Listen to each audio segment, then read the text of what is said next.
ఒకప్పుడు young tiger ఎన్టీఆర్కి తెలుగు రాష్ట్రాలలో ఎక్సలెంట్ ఫాలోయింగ్ ఉంది. అందులో ముఖ్యంగా రాయలసీమ ఏరియాలో ఎన్టీఆర్ ఫ్యాన్స్ ఫాలోయింగ్ మరో లెవెల్లో ఉంటుంది. 6 ఏళ్ల క్రితం అరవింద సమేత సినిమాతో ఎన్టీఆర్ ఓపెనింగ్ డే రోజున సాధించిన వర్త్ షేర్ రికార్డు రీజనల్ మూవీస్లో ఇప్పటి టాప్లో కొనసాగుతూ ఉండడం. లేటెస్ట్గా 6 ఏళ్ల తర్వాత సోలో హీరోగా ఎన్టీఆర్ చేసిన పాన్ ఇండియా మూవీ దేవర మొదటి రోజు కలెక్షన్ల పరంగా దుమ్ము లేపింది.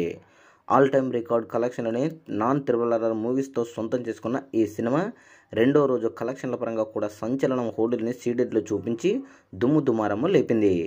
రీసెంట్ టైంలో వచ్చిన బిగ్ పాన్ ఇండియా మూవీస్ అయిన సాలార్ రెండవ రోజు ఇక్కడ 3 కోట్ల షేరును అందుకోగా, తరువాత వచ్చిన కల్కి 2,30,00,000 షేరును మాత్రమే సాధించింది.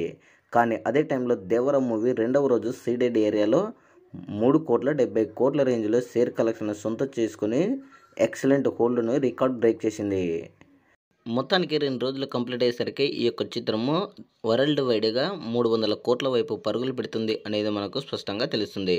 మరి 3వ రోజు కూడా ఎలాంటి కలెక్షన్లను రాబడుతుందో మీ అభిప్రాయాన్ని కామెంట్ కూడా తెలియజేయండి.